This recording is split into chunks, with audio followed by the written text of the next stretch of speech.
स्वागत है आपका विज्ञान वृक्ष पे, जो बीएससी के स्टूडेंट्स और एस्पायरिंग स्कॉलर्स के लिए ज्ञान और सफलता का एक अनोखा साथी है। दोस्तों, विज्ञान वृक्ष के ऑनलाइन प्लेटफॉर्म पर आप सबका स्वागत है। आज हम बात करने वाले हैं spectral distribution of black body radiation part number 2। मतलब कि आज हमारा दूसरा लेक्चर है। पहले पार्ट में हमने देखा कि भाई जो ब्लैक बॉडी रेडिएशन होती है वो हम किस तरीके से प्रोड्यूस कर सकते हैं, और ब्लैक बॉडी रेडिएशन वो रेडिएशन होती है जो कोई ब्लैक बॉडी क्या करती है, एमिट करती है। उसको हम क्या बोलते हैं भाई? उसको हम बोलते हैं ब्लैक बॉडी। ठीक है, ब्लैक बॉडी रेडिएशन बोलते हैं। फिर हमने कहा कि भाई ये जो ब्लैक बॉडी रेडिएशन है ना, ये टेम्परेचर के साथ अपनी वेवलेंथ को चेंज करती है। और इस बिहेवियर को पढ़ने के लिए हमने पिछली क्लास में एक एक्सपेरिमेंटल सेटअप पढ़ा था। वो यही एक्सपेरिमेंटल सेटअप था जो आप सबके सामने है। इसमें क्या बताया था हमने?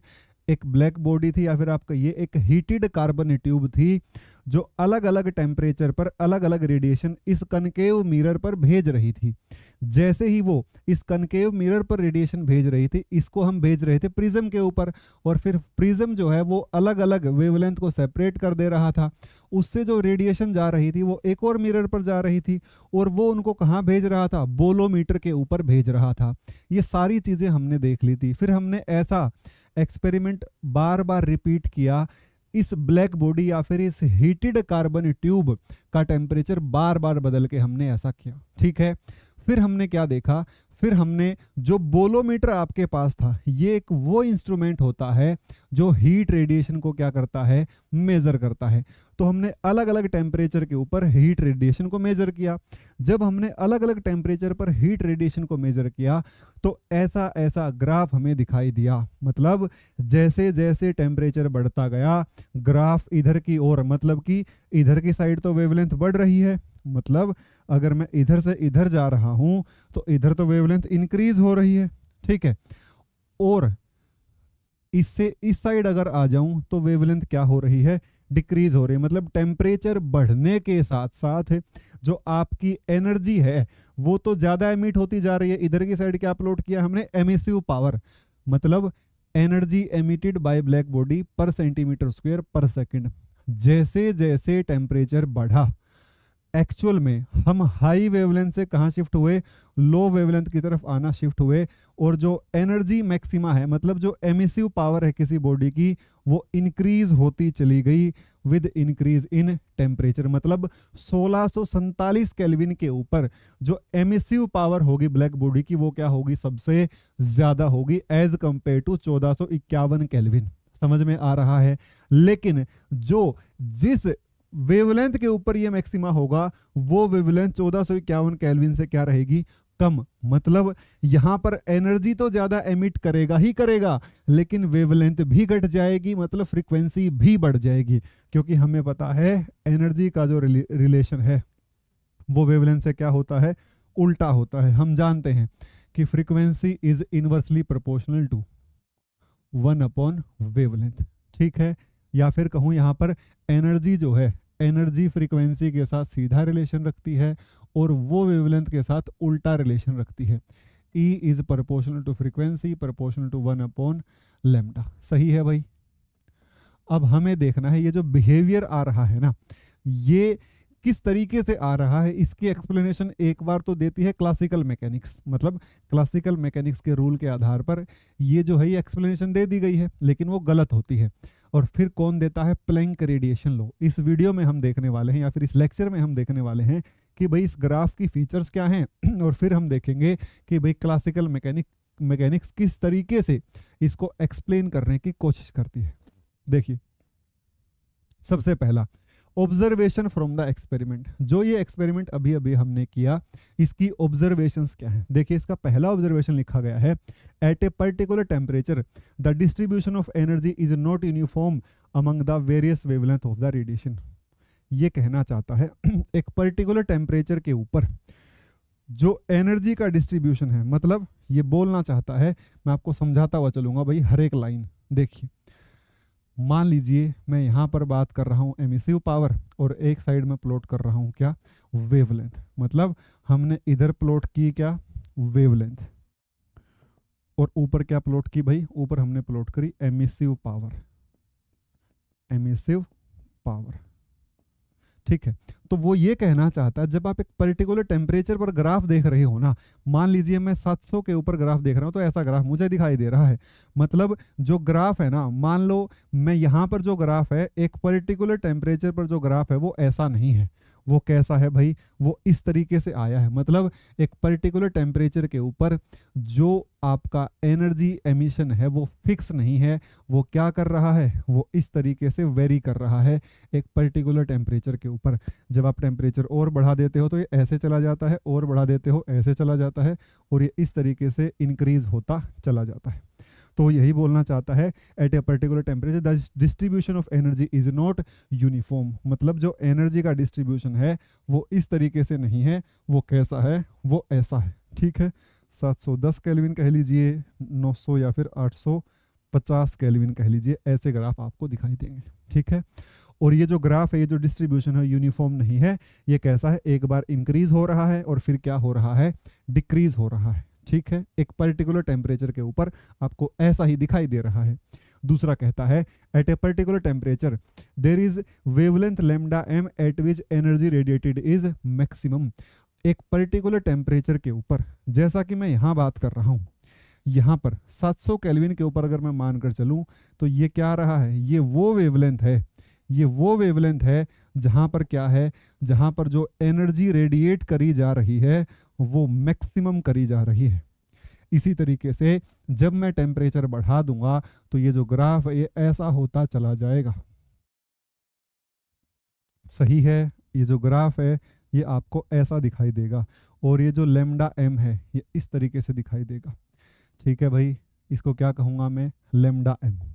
मतलब जो लैम्डा एम है वो कहाँ शिफ्ट हो गया टेम्परेचर बढ़ाने पर, इधर की साइड, और यहाँ पर 1160 केल्विन मान लीजिए इतना टेम्परेचर रहा होगा। ठीक है, तो एक पर्टिकुलर टेम्परेचर के ऊपर एक वेवलेंथ ऐसी होगी जिसके ऊपर जो एनर्जी एमिट करी गई होगी वो क्या होगी, मैक्सिमम होगी।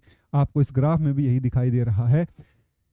1647 के ऊपर ये जो वेवलेंथ है ये वो वेवलेंथ है जहां पर एनर्जी क्या हुई है, मैक्सिमम एमिट हुई है। ठीक है, या फिर जहां पर ब्लैक बॉडी की जो एमिसिव पावर है वो क्या है, सबसे ज्यादा।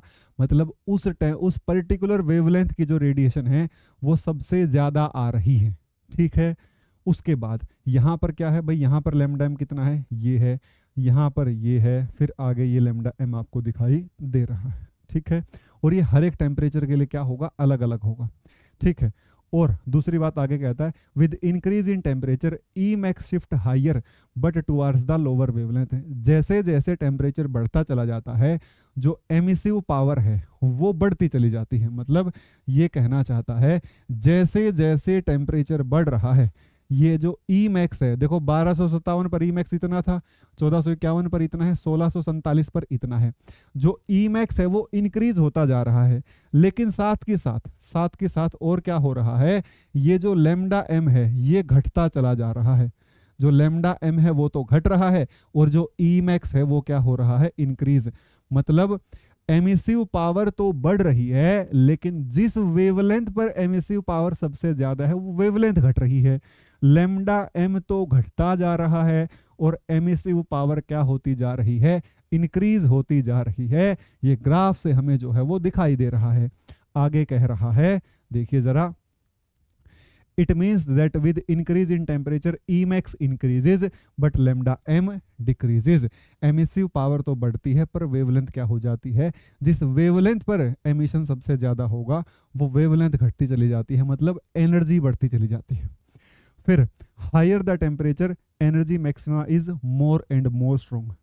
मतलब मैं ये कहना चाहता हूं, देखो यहाँ पर टेम्परेचर कम था तो आप एनर्जी मैक्सिमा फाइंड आउट नहीं कर पा रहे थे, मतलब एक शार्प वो पॉइंट नहीं था जहां पर ईएम आप बता पाओ, ई मैक्स बता पाओ।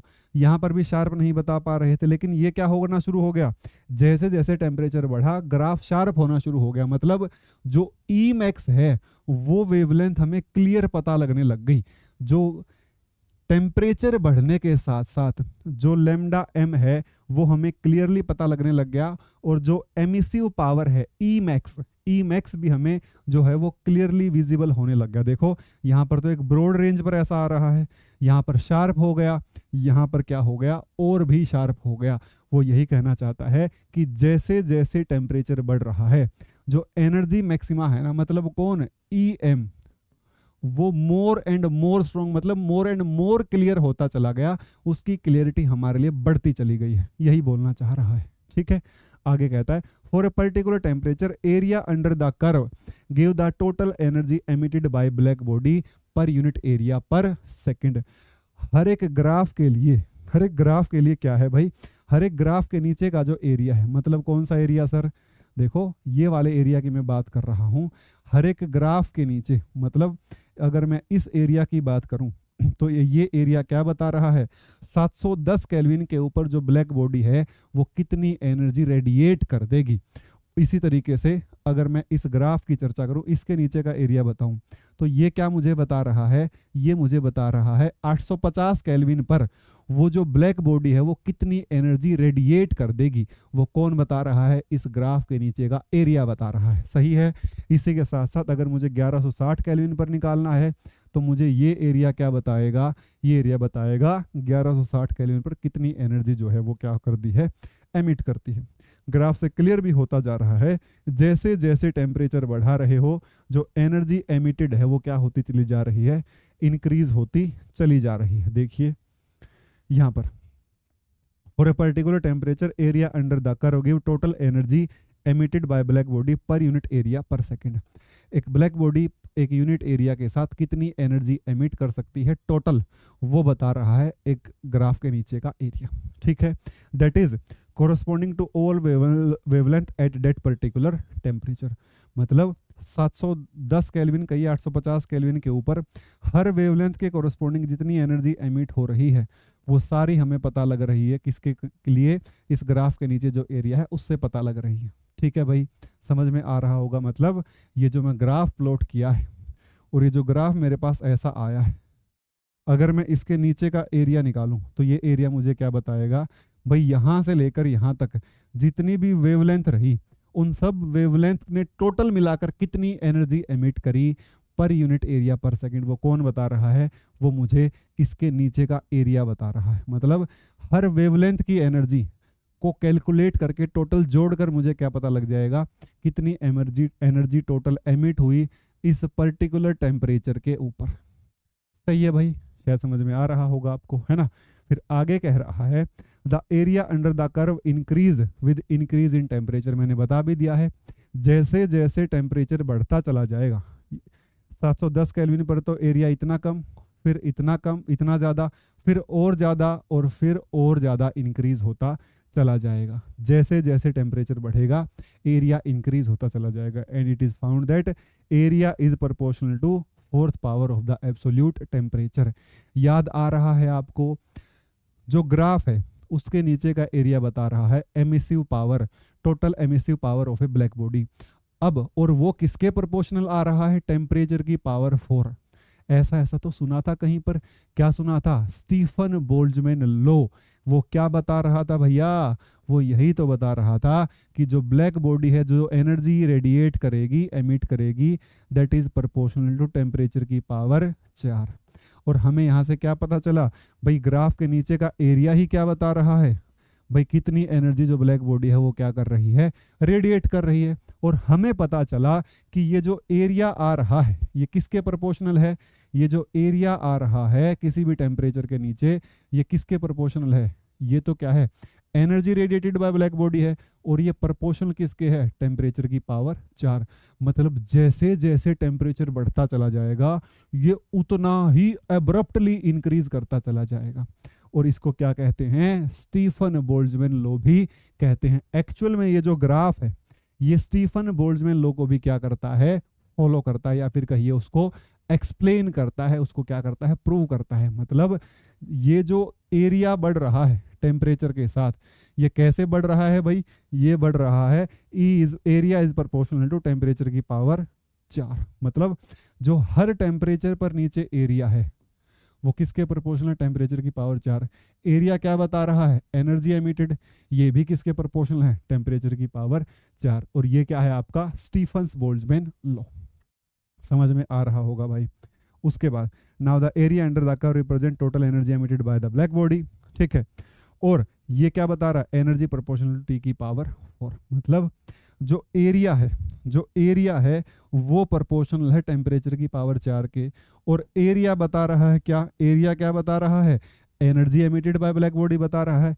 इसका मतलब अगर एरिया टेम्परेचर की पावर 4 के प्रोपोर्शनल है तो जो energy emitted by black body है वो भी 4 के ही प्रोपोर्शनल है। और ये क्या है आपका स्टीफन्स बोल्ट्जमैन लॉ। इसको क्या कहते हैं, स्टीफन बोल्ट्जमैन लॉ कहते हैं। अब हम बात करेंगे दोस्तों, ये जितनी भी ऑब्जर्वेशन हमारे पास आई हैं ये तो हमारी ऑब्जर्वेशंस हैं, ये हमें ये नहीं बता रही कि ऐसा हुआ क्यों है। ये हम क्या बता रहे हैं भाई, ऐसा हो गया है। मतलब ये हो गया है, ये होने को बताया जा रहा है कि ऐसा ऐसा हमें दिखाई दे रहा है। ये हुआ क्यों है इसकी हमने बात नहीं करी।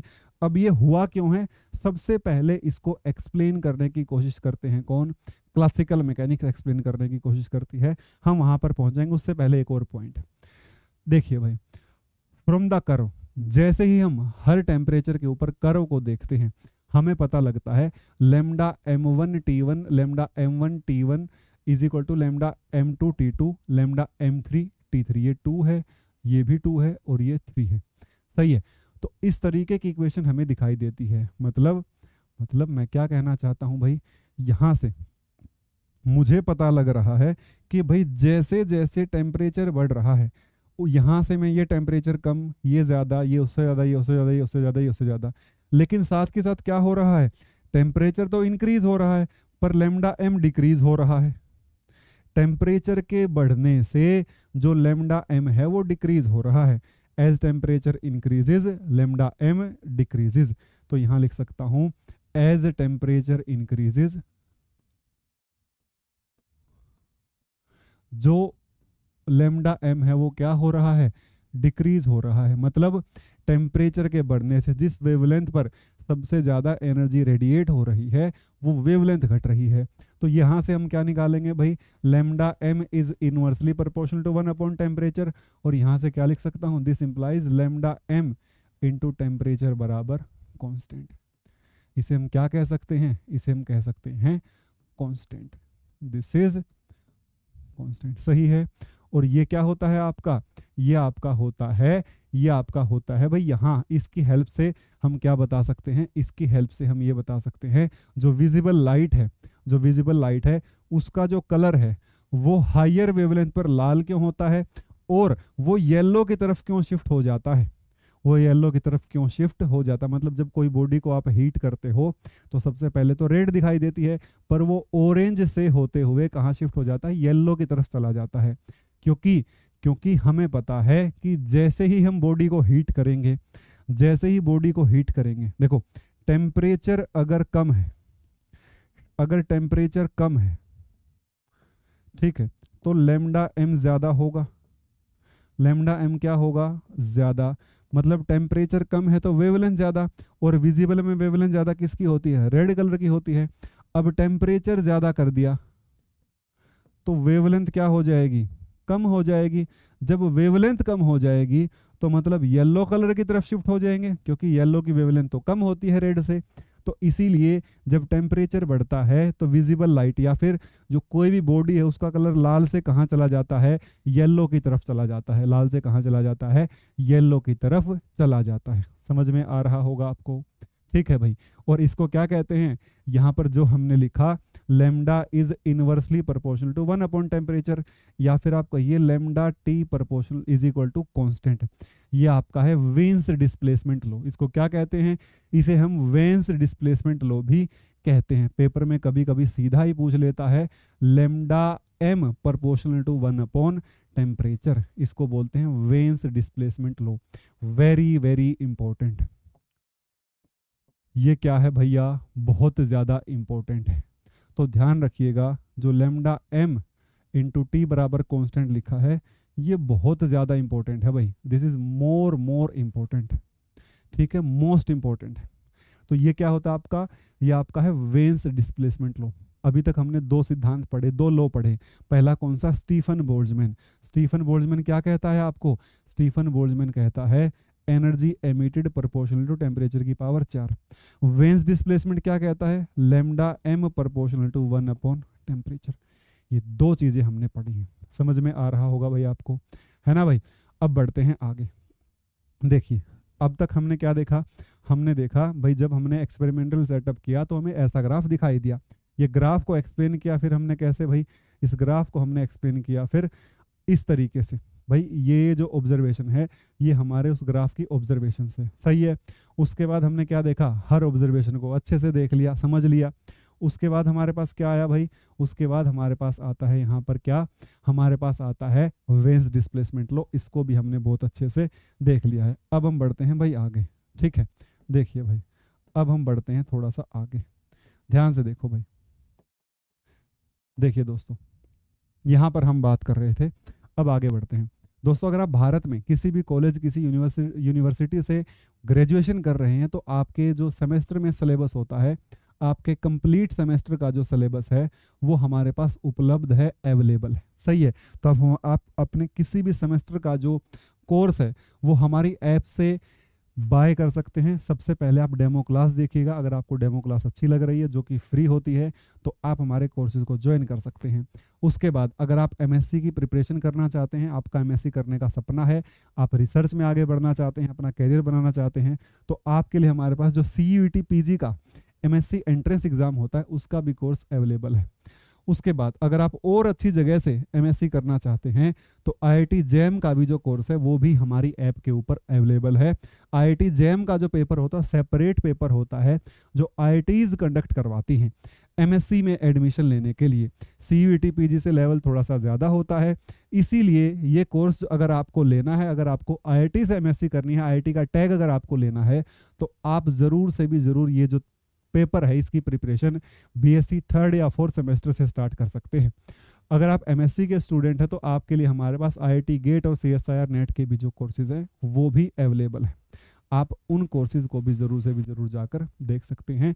गेट के थ्रू आपको सीधी जॉब मिलती है फर्स्ट क्लास ऑफिसर लेवल की, आप IIT से MTech कर पाएंगे या फिर आपको PhD के दौरान फेलोशिप भी मिल जाएगी। अगर आप CSIR नेट का प्रिपरेशन करते हैं तो आपको फेलोशिप मिलेगी PhD के दौरान, और आप भारत में किसी भी कॉलेज में असिस्टेंट प्रोफेसर के लिए एलिजिबल भी हो जाएंगे।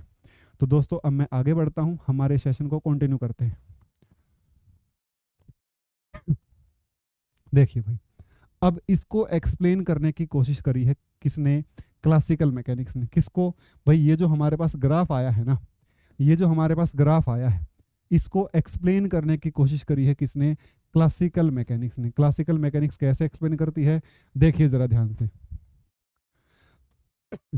देखो भाई ये जो ग्राफ हमारे पास है इसको क्लासिकल मैकेनिक्स ने एक्सप्लेन करने की कोशिश करी, या फिर आप कहिए क्लासिकल मैकेनिक्स की थ्योरीज को ध्यान में रखते हुए, उनको यूज करते हुए इनको एक्सप्लेन करने की कोशिश करी है किसने, दो साइंटिस्ट, एक का नाम था वेन और एक का नाम था लॉर्ड रेले एंड जीन्स। मतलब एक्चुअल में 3 साइंटिस्ट हैं। वेन ने कोशिश करी 1896 में और रेले और जीन्स ने कोशिश करी थी आपकी 1900 में, ठीक है। 1896 और 1900 में ये जो स्पेक्ट्रल डिस्ट्रीब्यूशन है ब्लैक बॉडी का इसको एक्सप्लेन करने की कोशिश करेगी। हालांकि ये जो एक्सप्लेनेशन था ये एक्यूरेट नहीं था, ये हर फ्रीक्वेंसी के ऊपर, हर वेवलेंथ पर वैलिड नहीं था। देखिए यहाँ पर लिखा गया है जो क्लासिकल मैकेनिक्स है उसमें बेसिकली हम मैक्सवेल इलेक्ट्रोमैग्नेटिक वेव थ्योरी को बहुत ज़्यादा वेटेज देते हैं। अब मैक्सवेल इलेक्ट्रोमैग्नेटिक वेव थ्योरी क्या कहती है भाई, जो रेडिएशन है ना, जो रेडिएशन है ना, या फिर जो रेडिएशन का सोर्स है उसमें क्या होंगे, उसमें बहुत सारे ऑसिलेटर्स होंगे। यही पर यहाँ पर लिखा गया है भाई जो ब्लैक बॉडी रेडिएशन है, जहाँ से रेडिएशन आ रही है या फिर ब्लैक बॉडी रेडिएशन जो रेडिएशन एमिट कर रही है उनका सोर्स क्या है, उनके सोर्स को इलेक्ट्रोमैग्नेटिक वेव थ्योरी के हिसाब से एक्सप्लेन करने की कोशिश करी गई। जैसा कि यहाँ पर लिखा गया है classical mechanics uses the electromagnetic wave theory to explain the nature of spectral distribution curve by black body radiation. जो spectral distribution curve black body radiation का आया है उसको मैक्सवेल इलेक्ट्रोमैग्नेटिक वेव थ्योरी की हेल्प से एक्सप्लेन करने की कोशिश करेगी, ऐसा माना गया। According to the theory the source of radiation energy, radiant energy are the vibrating particle and called oscillator. भाई जो ब्लैक बॉडी रेडिएशन है, मतलब जो ब्लैक बॉडी रेडिएशन एमिट कर रही है, उसके जो सोर्सेज हैं वो क्या हैं, वो एक ऑसिलेटर है। वो क्या है, एक ऑसिलेटर है। मतलब बहुत सारे ऑसिलेटर्स मिलकर क्या कर रहे हैं, जो एनर्जी है या फिर जो रेडिएशन है वो क्या कर रहे हैं, एमिट कर रहे हैं। और ऐसा भी माना गया, जैसा कि मैक्सवेल थ्योरी में भी कहा गया है कि भाई एक ऑसिलेटर है ना, वो किसी भी फ्रीक्वेंसी की रेडिएशन को क्या कर सकता है, एमिट कर सकता है। और यही सबसे बड़ी कमी भी रही, जो बाद में पता लगा कि भाई एक जो ऑसिलेटर है ना, वो हर फ्रीक्वेंसी की रेडिएशन को एमिट नहीं कर सकता। ये हमें पता चला प्लैंक रेडिएशन लॉ से, उसके बारे में भी पढ़ेंगे। एक्चुअल में इसका जो सही एक्सप्लेनेशन है वो किसने दिया था, प्लैंक ने दिया था। अभी हम इसके ऊपर ही चलते हैं। देखिए यहाँ पर क्या बोला, भाई जो एनर्जी या फिर जो रेडिएशन एमिट करी जा रही है, उनके जो सोर्स हैं वो क्या हैं, वो आपके ऑसिलेटर्स हैं, वाइब्रेटिंग पार्टिकल हैं, जिनको ऑसिलेटर कहते हैं। And these oscillator could radiate और absorb any amount of energy. ये जो ऑसिलेटर हैं ये किसी भी अमाउंट ऑफ एनर्जी को एब्जॉर्ब भी कर सकते हैं, एमिट भी कर सकते हैं, ऐसा माना गया, लेकिन ये गलत था, ध्यान रखना। उसके बाद the frequency of energy emitted is equal to frequency of oscillator. मतलब जो ब्लैक बॉडी रेडिएशन एमिट कर रही है, एक्चुअल में वो एक सोर्स एमिट कर रहा है जो ब्लैक बॉडी के अंदर है। अब वो सोर्स क्या है, वो सोर्स उसके अंदर एक वाइब्रेटिंग एटम या पार्टिकल है, ठीक है। अब जिस फ्रीक्वेंसी से वो ऑसिलेटर वाइब्रेट कर रहा होगा, उसी फ्रीक्वेंसी की वो रेडिएशन क्या करेगा, एमिट कर देगा, ऐसा माना गया। और ब्लैक बॉडी में जब एक ऑसिलेटर वाइब्रेट कर रहा होगा तो वो क्षमता रखता है किसी भी फ्रीक्वेंसी की रेडिएशन को एमिट करने की, ऐसा माना गया, पर ऐसा होता नहीं है, ठीक है। उसके बाद इस कंसेप्ट को यूज करते हुए 1896 में वेन ने और 1900 में रेले एंड जीन्स ने दो एक्सप्रेशन दिए जो क्या बता रहे हैं आपको, जो आपको बता रहे हैं स्पेक्ट्रल डिस्ट्रीब्यूशन कम वेवलेंथ के ऊपर और हाई वेवलेंथ के ऊपर। मतलब वेन्स ने जो एक्सप्रेशन दिया वो क्या बता रहा था, वो स्पेक्ट्रल डिस्ट्रीब्यूशन की सही एक्सप्लेनेशन दे रहा था कम वेवलेंथ के ऊपर। रेले और जीन्स ने जो एक्सप्रेशन दिया, इस कॉन्सेप्ट को यूज करके क्या दिए गए, तीन साइंटिस्टों के द्वारा दो एक्सप्रेशन दिए गए। अब तीन साइंटिस्टों के द्वारा दो एक्सप्रेशन कौन से दिए गए भाई, एक एक्सप्रेशन दिया वेन ने जो कम वेवलेंथ पर सही एक्सप्लेनेशन दे रहा था, और एक एक्सप्रेशन दिया किसने, रेले और जीन्स ने, जो सही एक्सप्लेन कर रहा था किसको, इस कर्व को सही एक्सप्लेन कर रहा था, ठीक है। एक एक्सप्लेन कर रहा था कम वेवलेंथ पर और दूसरा एक्सप्लेन कर रहा था हाई वेवलेंथ पर। मतलब यहाँ पर जो है कम वेवलेंथ का रीजन है, इसको सही बता रहा था कौन, वेन वाला एक्सप्रेशन, और हाई वेवलेंथ पर सही बता रहा था कौन, रेले और जीन्स वाला जो है एक्सप्रेशन, ठीक है। ये दोनों ही एक्सप्रेशन नीचे दिए गए हैं। जो वेन्स ने एक्सप्रेशन दिया वो ये रहा भाई, वेन्स रेडिएशन लो, जिसको हम कहते हैं ई लैम्डा बराबर 8 पाई HC बाई लैम्डा की पावर 5 ई की power minus SC by KT lambda. और ये वैलिड है कहां पर, valid only at low wavelength, valid only at low wavelength, come wavelength पर वैलिड है। और ये किसने दिया भाई, ये रेले जीन्स ने दिया। ये कहाँ है, ये 8 पाई KT बाय लैम्डा की पावर 4, ये वैलिड है ओनली एट हाई वेवलेंथ। एक ने एक्सप्रेशन दिया जो इस स्पेक्ट्रल डिस्ट्रीब्यूशन को कम वेवलेंथ पर एक्सप्लेन कर रहा था, और एक ने दिया जो इस स्पेक्ट्रल डिस्ट्रीब्यूशन को हाई वेवलेंथ पर एक्सप्लेन कर रहा था। लेकिन दोनों में से कोई भी एक्यूरेट एक्सप्रेशन नहीं दे पाए। मैं ये कहना चाहता हूँ, हमने अभी अभी यहाँ पर ग्राफ बनाया था, हमारा जो ग्राफ था वो इस तरीके से आ रहा था। देखिए ज़रा, हमने एमिसिव पावर को प्लॉट किया था भाई, किसके अगेंस्ट, लैम्डा के अगेंस्ट। इधर हमने क्या प्लॉट करी थी, वेवलेंथ प्लॉट करी थी, और इधर हमने क्या प्लॉट करी थी भाई, एमिसिव पावर। ग्राफ कैसे देखने को मिल रहे थे, ग्राफ देखने को मिल रहे थे कुछ ऐसे। देखिए पहला ग्राफ ऐसा दिखाई दे रहा था, फिर ऐसा दिखाई दे रहा था, फिर ऐसा दिखाई दे रहा था, फिर ऐसा दिखाई दे रहा था। सही है। और फिर हमें कुछ ऐसा दिखाई दे रहा था, और फिर हमें कुछ ऐसी कहानी जो है वो दिखाई दे रही थी। ठीक है, अब ये क्या है भाई, यहाँ पर टेम्परेचर T1 है, ये T2 है, ये T3 है, ये T4 है, T5 है और T6 है। ठीक है, अब जो कम फ्रीक्वेंसी, मतलब ये वाला जो रीजन है, जो कम वेवलेंथ वाला रीजन है, ये एक्सप्लेन किया जा रहा था किसके द्वारा, वेन्स के द्वारा। जो हाई वेवलेंथ पर ग्राफ का बिहेवियर है, ये एक्सप्लेन किया जा रहा था किसके द्वारा, रेले जीन्स के द्वारा, रेले जीन्स। अब दोनों ने किसको यूज किया, दोनों ने Maxwell theory of electromagnetic radiation को यूज किया।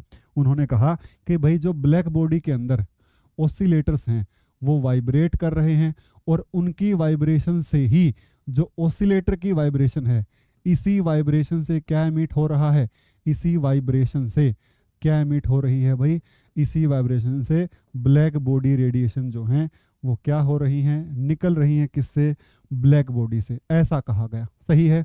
और ये कहा कि ये जो ब्लैक बॉडी रेडिएशन या फिर ये जो ऑसिलेटर है, ये सक्षम है किसी भी फ्रीक्वेंसी की रेडिएशन को एमिट करने के लिए और एब्जॉर्ब करने के लिए, ऐसा कहा गया।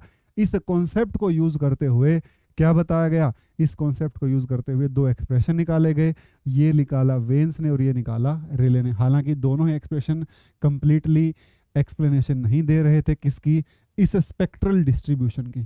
ठीक है, इसकी सही जो एक्सप्लेनेशन है वो किसने दी थी, प्लैंक ने दी थी।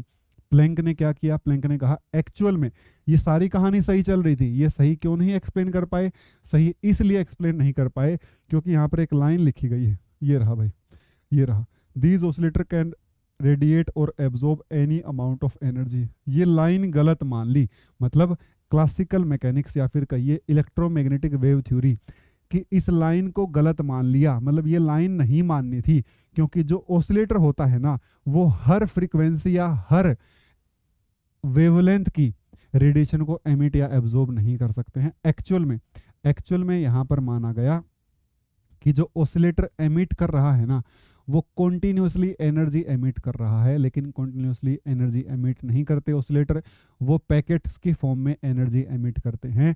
मतलब ये जो है, ये जो ऑसिलेटर है, ये एक्चुअल में तो यहाँ पर क्या माना गया, यहाँ पर ये माना गया, मतलब रेले जीन्स और वेन्स ने माना कि ये जो ऑसिलेटर है ये कॉन्टिन्यूसली एनर्जी एमिट कर रहा है, लेकिन ऐसा होता नहीं है।